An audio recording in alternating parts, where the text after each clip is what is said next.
1斤海鲜只需2两，取舍之道，成就传奇。1块猪肉造就陈年老酒，100年情缘穿越古今。岭南味道东渡日本，传统粤菜时刻赞叹。饮食之法贯穿古今，在老传统中寻找新味觉。老广的味道之古今。从蒸到炒，从白灼到油浸，碗筷之间藏着故事，餐厨之中暗含古今。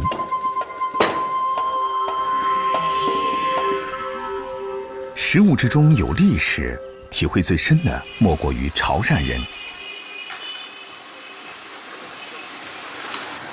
尤其传统食材更能做出独属于当地的味道。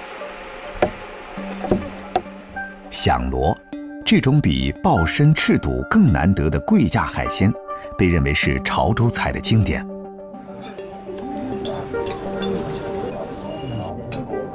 好价吗？钟成全入行46年，在自己一手创办的酒家里，响螺是招牌菜。钟成全喜欢选用的本港海螺，最肥美的季节已经到来。当地人把广东汕尾到福建厦门一带称为本港，这里是南海与东海的交汇处，出产的响螺品质上佳。响螺对生长环境要求极高，无法人工养殖，汕头近海已捕捞不到，只能靠大船到福建一带深海拖网作业时偶然捕获，因此数量极少。邹楚平为钟成全的酒家供货已经有10几年，他深知钟成全的脾性。老钟叔呢，他对食材的要求的质量特严厉，也特认真。每年农历10月，邹楚平要亲自到福建东山岛检验响螺质量。响螺分为2种，外表圆润的被称为纹螺，棱形凸起的叫做带角响螺。同等大小的情况下，纹螺的肉更多，因而更受商家欢迎。响螺的珍贵不仅在于难以捕捞，更因为生长周期很长。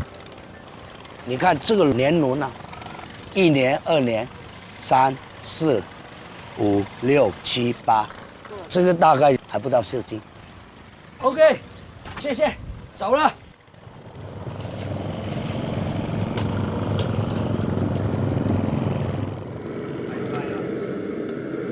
新货已到，钟成全要大显身手了。食用响螺的记载可以追溯到隋唐时期，而现存最古老的烹饪方式便是炭烧响螺。把响螺置于炭炉上，用调好的烧汁先给响螺冲洗一遍。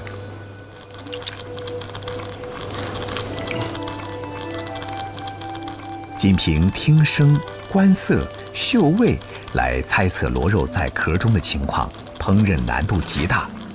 现在已经极少有人能用这种传统手法烹制响螺。有的不小心烧破了，以为老是放在一个地方，煮，等一下下面破了，没办法做了。哇，好香啊！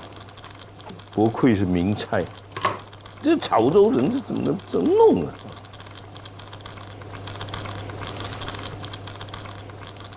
螺壳里的烧汁被螺肉完全吸收，一股焦香散发出来，这是响螺成熟的标志。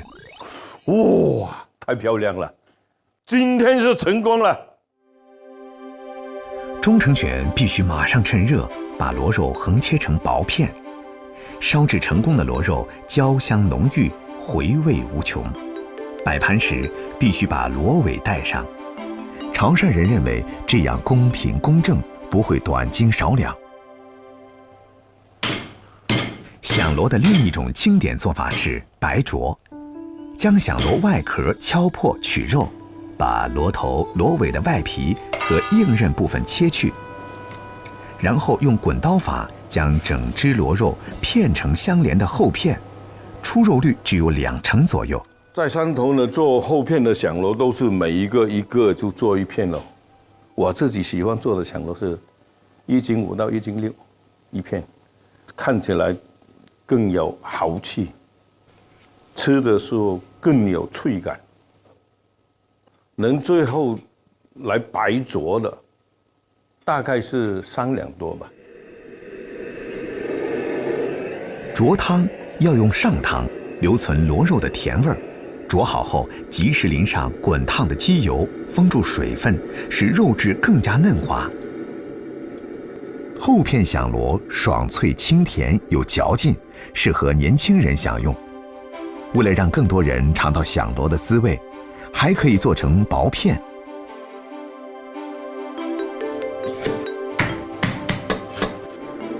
一个响螺肉切成5到6片，对刀工要求极高。你的刀工不好呢，它片起来有纹路，这样就没有像锯子锯出来一样的纹路。白灼薄片响螺十分讲究火候，在上汤里翻滚10来秒便要取出，过火会使肉质变韧。薄片响螺嫩滑爽口，老少咸宜。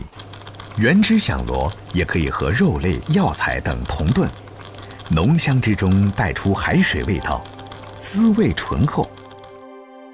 螺头等肉质较韧的部位，则搭配潮汕人喜欢的青橄榄煮汤，清润鲜甜。这同样是自古流传的烹饪技法。失古而不好古，钟成全从不拘泥在古代的世界中，酱香响螺就是他的创新。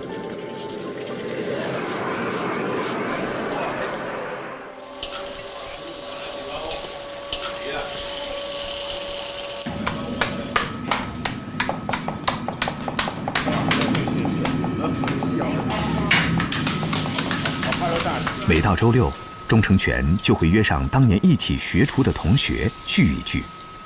今天是周6呢，是我们师兄弟呢约定的，在这里做几个菜，自己品尝，别把技术忘了。他们都是1949年后汕头官方举办的唯一一届潮菜厨师培训班的成员。相识46年，入行46年，他们扛起潮菜传承的脊梁。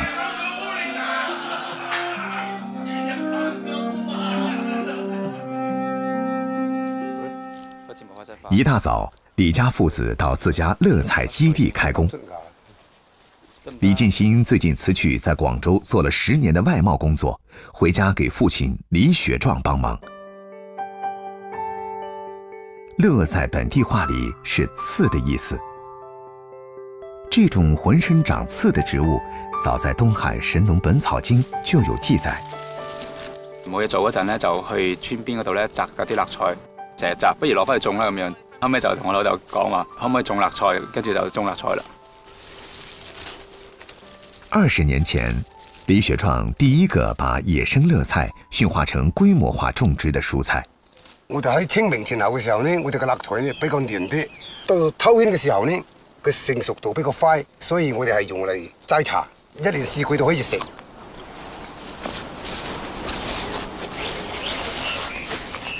走啦，好，下啦。李進新接手後，樂菜開始有了新變化。收工啦，阿姨。20公里外的盛塘村镇凹口村，郎叔的烧饼档准备开档。烧饼和乐菜一样，是恩平标志性传统美食之一。这条村子有30多户人家做烧饼，是远近闻名的烧饼村。但像郎叔一样用传统炭炉做烧饼的已寥寥無幾。李進新對這兩種老食物有了新想法。你過來啊！係，就算你蒸1萬幾得係嘛？唔係好理想啊，什麼呢？我打等你分嘅，你試下你分下隻人過嚟。好啊，你看你分下嘢。同樣想堅持古法但追求新口味，兩人不謀而合，開始試驗樂菜燒餅。哦，差唔多啦，咁啊。試下人啊。糯米粉在陶缸裡已經發酵近1周，撒上乐菜粉，搓揉面团，呈现出草绿色。郎叔做烧饼50年了，孙女儿从小耳濡目染，尽管只有8岁，但做起饼来驾轻就熟，已是他的第3代传人。郎叔的儿子们负责烧制，把做好的饼坯在铁盘上均匀码放，推进火炉上下2层木炭烘烤，让饼皮迅速脱水。以中小火烘烤6、7分钟即可出炉。炭炉烧烤出的乐菜烧饼，内里有汁，外皮焦香。李进新和郎叔做了咸肉、陈皮、麦香等多种口味。这样的新口味让李进新充满期待。创新的乐菜烧饼香气四溢，很快吸引了一大波街坊。啊，要就感覺，要起金啊！好嘅。咁兩個氣同我。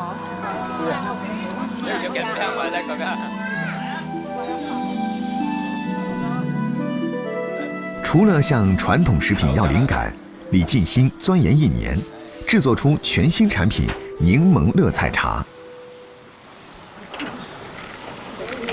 新仔啊，但係之前咧整咗個成品俾我哋試過，係有苦味嘅。依家啲點解有冇苦味嘅咧？同埋一個品種嘅檸檬啫喎。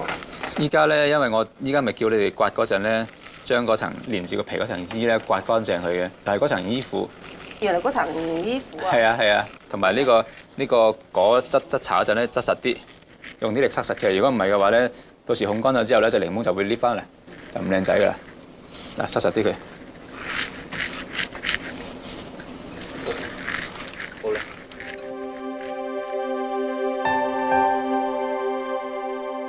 3天后，这批柠檬乐菜茶制成了。李进新邀请种了一辈子乐菜的父亲品尝。壮叔年轻时是做茶师傅，把乐菜做成茶叶，便是他的首创。哎，是。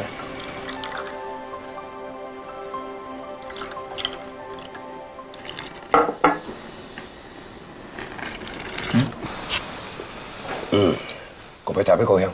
有啲係省嘅，可能會啱啱呢，仲有啲檸檬嘅香味，仲有個好閪爽。有陣時呢度香先上埋，打上口吃。乐菜茶以柠檬为容器，乐菜的甘苦被柠檬的微酸中和，味道交融，相得益彰。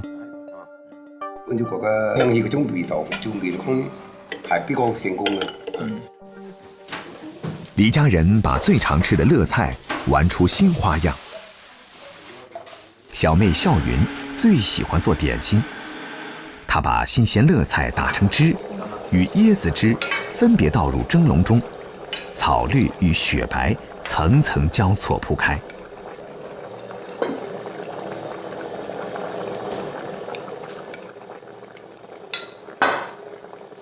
哇，好靚啊！一份色香味俱全的乐菜椰汁糕就出炉了。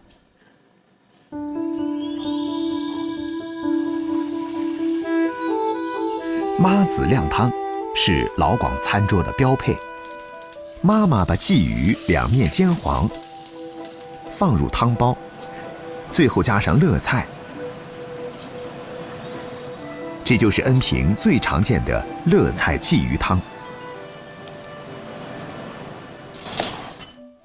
以前常到东南亚工作的李进新偏爱当地菜式，冬阴功撒上乐菜嫩芽，颇有融通中外的架势。要还了，要还啊，我要还。乐菜入口带苦，细品却甘，尖刺变得温顺，脆嫩干爽。野菜本是祖宗前辈果腹度日的无奈之举，却让今天的李家富足安康。我只可我感覺最成功嘅就係我做辣腿，能夠將佢3個細路仔讀書成功咁樣畢業。我覺得我自己比較中意做農業，會話係要靠呢樣嘢去揾幾多錢。我覺得就享受自己中意做嗰樣嘢就 OK 啦。在肇庆，也有一种浑身长刺的植物，学名芡实，因为品质出众，被人冠上地名，称为肇石。西江边的沙浦镇是肇石的核心产区。芒种刚过，种了20多年芡实的陈树雄和儿子来到塘边，给即将结籽儿的芡实施肥。此时的芡实正值花期，每朵花将会长成一个果包，花的数量和质量直接影响今年的收成。你睇夠唔夠肥呢？就睇佢嚿丸打唔打皺。呢皺紋唔大嘅就唔夠肥，就要補肥啦。拉翻正嗰先，拉翻正。吸足养分的花儿，将静静地迎接年底的蜕变。立冬过后，芡实的叶子逐渐减少，花已不多见，取而代之的是一个个长满刺的果包，像鸡头似的浮出水面，因此又被叫做鸡头米。陈树雄今天带着同村的芡实加工商陈满红查看结果情况。陈树雄判断今年产量不容乐观，他们决定割几个果包试试品质。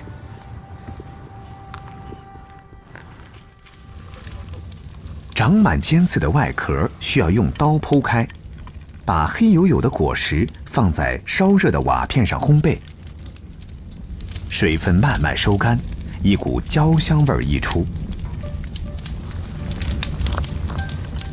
牙磕手掰，终于露出珍珠般光滑雪白的芡实种仁儿。刚烤熟的芡实既糯又香，烤久了则香脆可口。品質冇影響，都好有口感嘅喎。係好香喎，好感，好有柴火味啊！我哋細個嗰時冇乜零食食，就喺啲湖邊啊、啲涌氹咁啊，見有野生嘅摘幾個。我都第一次食啊，咁樣食。一般的芡实在果实成熟时就可以摘苞取果，但肇石却还得在水里待上一段时间。农历12月，芡实塘里白茫茫一片，漂浮在水面的鸡头消失得无影无踪。陈树雄开始忙碌了。作业船在水面上巡回，把带壳的芡实从水底淤泥里吸出，让芡实成熟后自然脱落，沉于水下。浸泡时间越长，转化出的淀粉越多，营养价值也随之增加。这种方式俗称水下熟。这是肇庆人对肇石深刻理解后形成的独特种植手法。在机械化采挖工具尚未出现之前，当地人用这种名为肇石捞的竹制工具打捞芡实，现在已经在市面上绝迹。在作业船到不了的犄角旮旯，陈树雄还是喜欢用这个古老的工具。一台機4至6畝，一個人做嘅做幾分田，機器快速就會容易打爆啲皮。事實撈呢，相對嚟講損傷冇咁大。简单清洗后，芡实需要日光暴晒。这个季节的沙浦镇，家家户户都围着芡实转。经过1周晾晒，就可以破壳加工了。老街巷仿佛淹没在旧时光里，偶尔有老人用几10年前的手扎机，一颗一颗破开芡实壳。更多的是家庭小作坊，用上世纪80年代的机器，把芡实加工成各种形态的产品。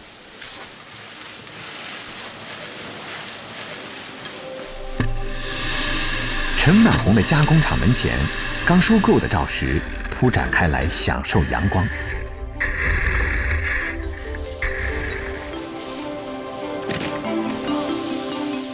这是肇庆规模最大的现代化芡实加工厂。阿红花了半年时间，自己设计的生产线刚刚投入使用，效率将大大提高。2个月时间就可以将整个肇庆的肇实加工完毕。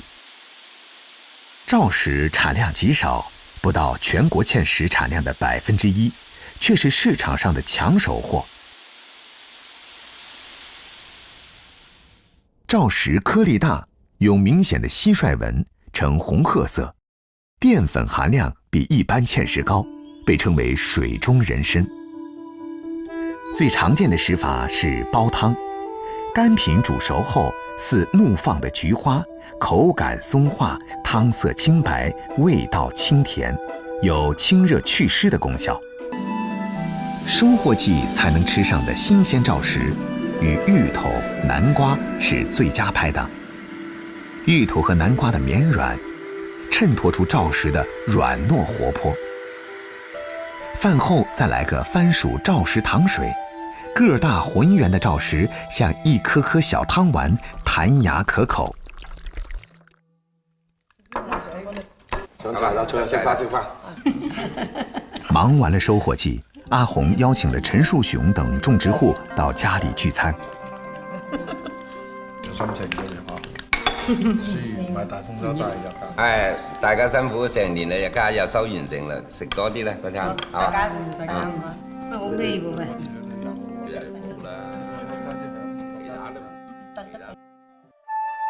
在西江新会河段独特的生态系统中，留存着先辈的味觉遗产。梁卫东跟村里其他渔民一样，有一套代代相传的特制捞蚬工具，因为这里盛产黃沙蚬。呢啲蚬尾設計成咁樣，佢先可以畫到蚬啦。30年前已經開始用呢種工具㗎啦嚇。我呢啲叫做係膠搭，又係叫做水鰲，可以定方位，又係可以隨流水啊。堅守古代傳承的工具，正是當地人保存黃沙蚬獨特風味的秘訣。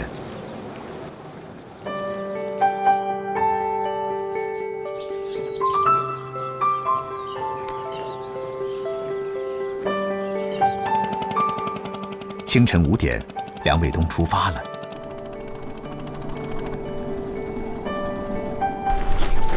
慢水少少呢，佢直線就唔走得喐，就攞唔到蜆。我哋就要控制個速度。前後嗰2張呢，就控制嗰個方向。梁衛東將船橫亘江中，控制它緩慢移動。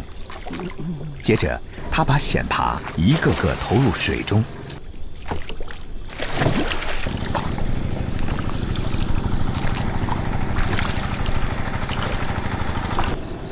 最后，他必须依循古法，迅速开始收蚬耙。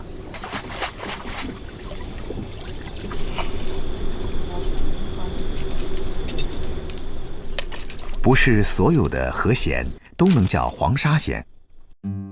西江水在这里游急变缓，大量黃沙冲刷蚬身，加之靠近出海口，江水中富含养分，使这里出产的蚬个大体黄，质量上乘。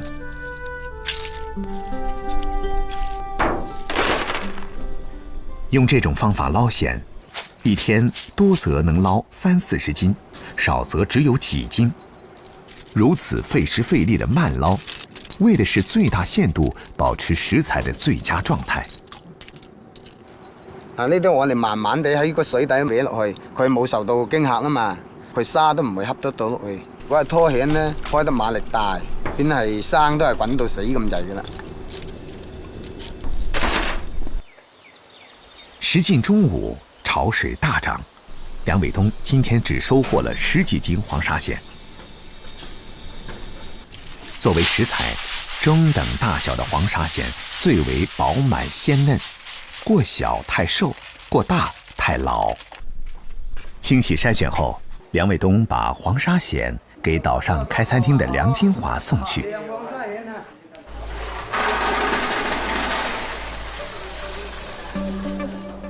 黄沙蚬静静地待在水池中吐沙，几个小时后将变成一道美味。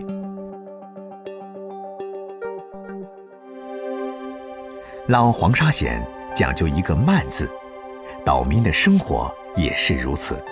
这里远离市中心，只能靠渡轮进出，保持着古朴宁静的生活。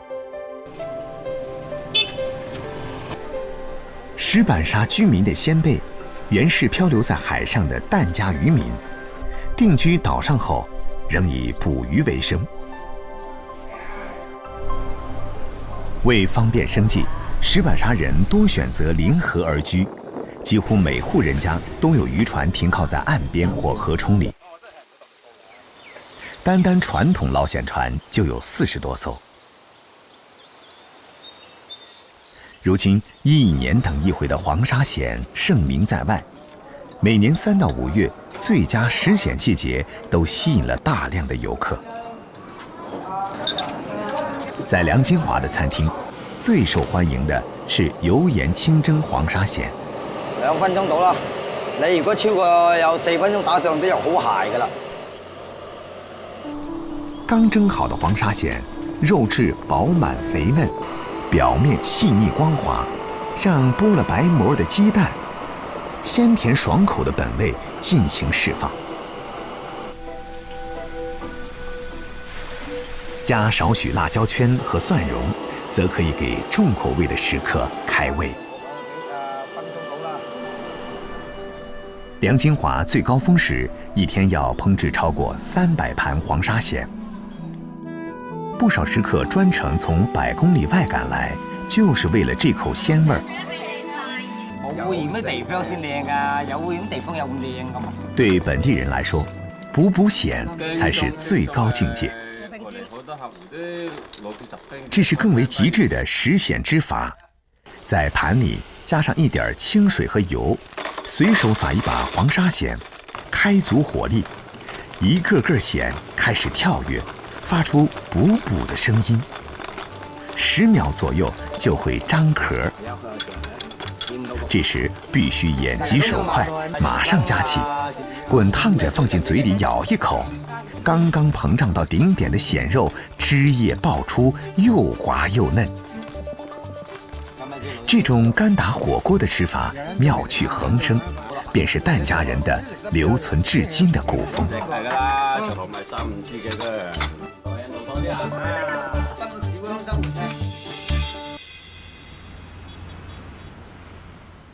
佛山桂城，一座小馆，大隐于市。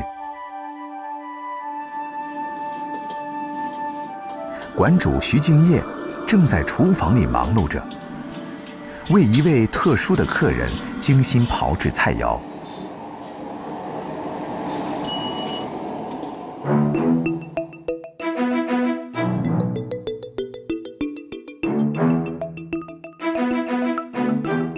刘洪喜在学校教烹饪课20多年，是徐敬业学厨的第一位老师。他每次到小馆试菜，都让入行10几年的徒弟徐敬业获益良多。师傅领进门，徐敬业一头扎进传统粤菜世界，寻找各种失传的粤菜老菜谱，学习前辈的厨艺。失传的粤菜老菜谱难寻，10年间只要遇见，他都如获至宝。最近，他到处搜寻一套30多年前日本出版的传统粤菜谱。嗱，睇下咪呢2本。哎呀，好重添啊！唔該晒。係啦，係啦，係呢2本啦。真係唔該晒，唔該晒。这套粤菜谱用了10年才编辑成书，详细记录了当时传统粤菜的名店、名厨、名菜，现在已经绝版。我打算將呢2本書攞去日本送俾我朋友。好，唔該晒。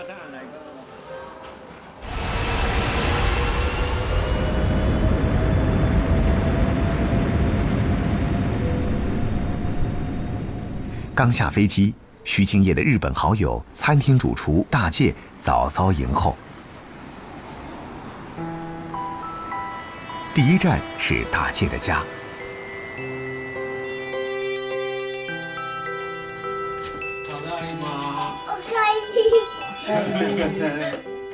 わ、箸だ。はい、いただきます。どうぞって。きます。美味しいですか？美味しい。よかった。はい、大輔さん。はい。徐敬业带给大介的是漂洋过海又回到日本的绝版菜谱。本です。私が見たかった。はい。本だ。はい。見ていいですか？はい。見ていいです。すごい。徐敬业这次受邀到大介工作的广东料理餐厅做教学交流，同时要准备一场晚宴。第二天一大早，徐敬业和大介一起购买食材，为当晚的宴席做准备。徐敬业采购食材的宗旨是优选当地当季物产。あ、みんなメスだ。はい。オスじゃない。福冈著名特产草莓新鲜上市，徐敬业打算用它创新一个传统菜式。ありがとうございます。ありがとうございます。ありがとうございます。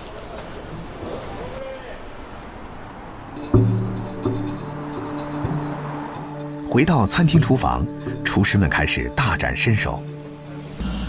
一定要留意我炒的时候那个手的那个手法。桂花炒酥翅是徐敬业从老菜谱里学到的名菜。要把鸡蛋炒得散如桂花，需要快速挥动锅铲，边炒边压。桂花的。桂花，哇，すごい。接着轮到大介上场。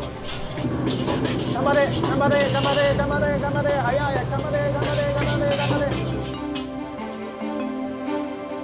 徐敬业炒制的桂花素鱼翅颜色更金黄，香气也更浓郁。速度不够快，那个手法不够快，跟不上那个火候。福冈城市虽然不大，但是餐馆林立，饮食多彩，要想征服福冈人的胃十分不易。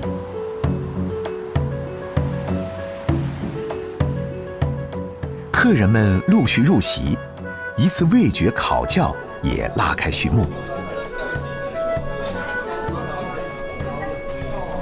这个菜单的味蕾设计呢，就是前段部分是有一个清淡的，中段是一个浓郁的，最后就是一个比较清淡的味道作为一个结尾。徐敬业为这次宴席准备了13道菜，头盘是2道冷荤，用花雕酒腌制了1夜的醉鲍鱼，以及青瓜皮包裹的虾肉，是道酸甜可口的开胃菜。热荤菊酿大明虾，外脆里嫩，饱满多汁。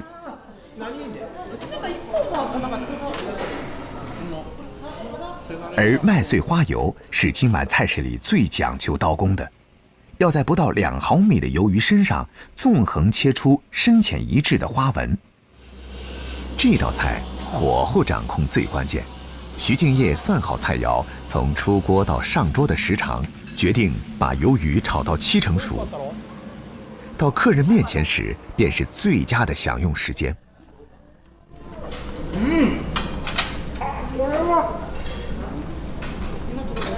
美味しいよねこれね。尾行がすごい半端ない。主菜咕老肉是经典粤菜，也是徐敬业的拿手菜。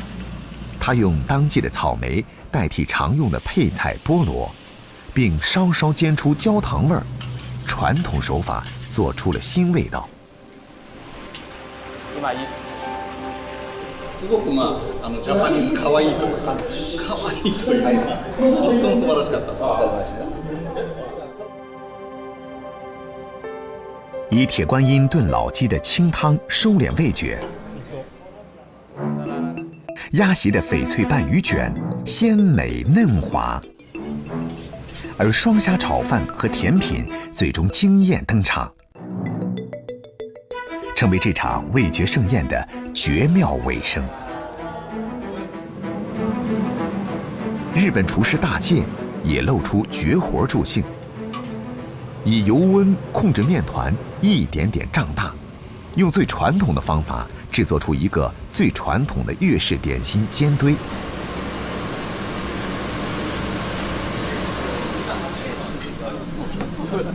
一轮美食盛宴，客人们粉丝般的热情让徐敬业感动不已。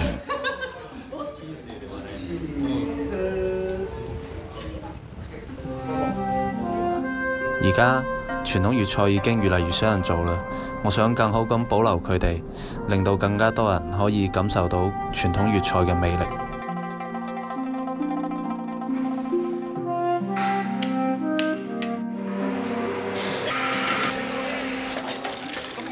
清晨5点，禅城的早餐店迎来第一批客人。这些老街坊们习惯进门先拿自己存放的酒，然后坐到属于自己的座位。喝早酒配生滚粥，是佛山地区最常见的早餐。老人们倒上一杯米酒，和3、5知己聊天，是一天惬意的开始。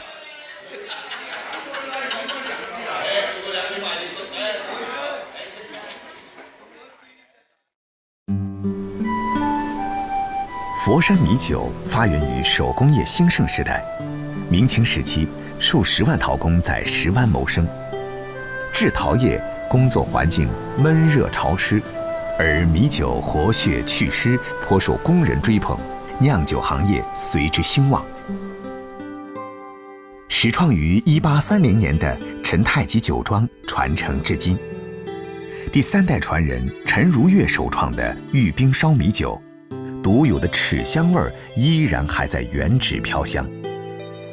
玉冰烧的传统酿造技艺，如今已传到第7代。做研发工作11年的梁思雨便是传承人之一。梁思雨让老搭档峰哥带他去看看新配方酒饼的发酵情况。菌絲啲生長得比較白淨啊，比較正常。每一種新酒的調製都要從酒餅開始。個香氣都幾香，都。酒餅被釀酒人稱為酒中蠱，直接決定酒的好壞。以大米、黃豆、酒餅葉及中藥材原料等製成。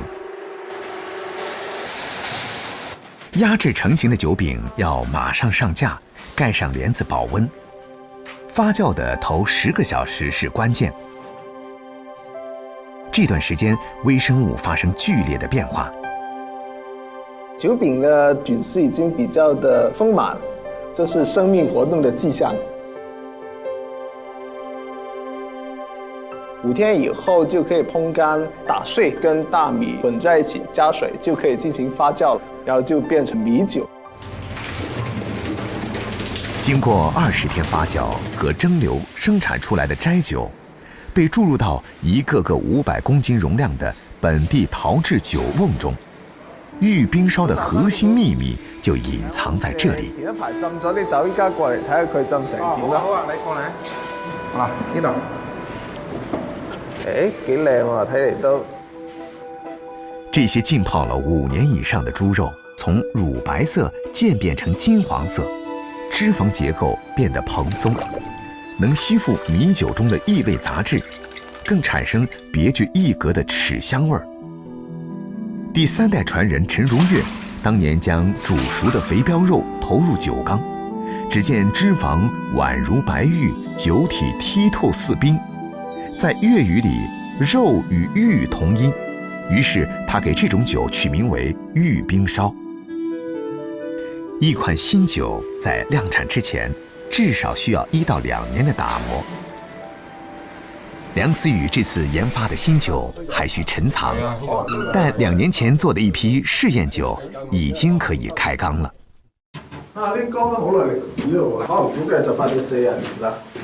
哇！唔講呢幾度啊？啲缸啊！好嘢嚟㗎，嗰啲門牌係有益㗎。這些陶製大酒缸布满肉眼难以发觉的细密孔隙，宛如呼吸吐纳，经过时间洗礼，赋予酒体更醇厚的味道。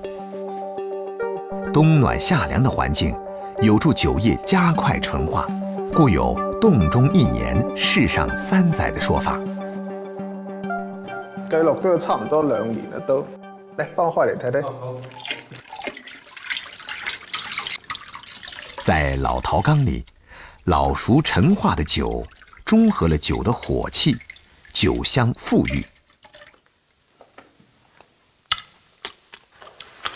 都幾好係嘛？幾順滑，一先開始嗰陣時都幾辛辣嘅。聞得到好香。絕搭而有味。我哋去睇下下一缸。一款好酒是技艺与时间的完美结合。对梁思雨来说，最后一次考评就在餐桌上。传统粤菜香酥肉，用高度玉冰烧和南乳腌制过的五花肉下锅油炸，以丰厚的酒香增加肉的香味儿，同时去除油腻，使香酥肉肥而不腻，外酥里嫩。玉冰烧加入低温慢煮的鸡汤中，使鸡肉更加鲜嫩。冬天来一碗带着淡淡酒香的鸡汤，是一道暖身行血的药膳。羊肉是秋冬滋补佳品，而鲍鱼则带来海鲜味儿，是典型的鱼羊鲜。玉冰烧可以去腥提鲜。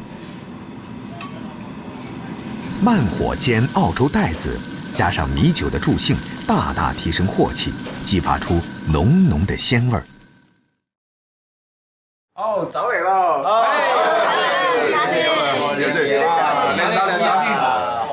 走嚟啦！好。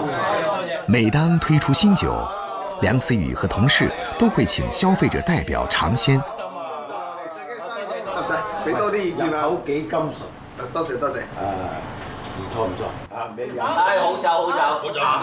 現今呢個發展得咁快嘅社會嚟講咧，我哋嘅酒都100幾年歷史啦，仲可以受到普羅大眾嘅歡迎咧，亦都係非常之難得嘅。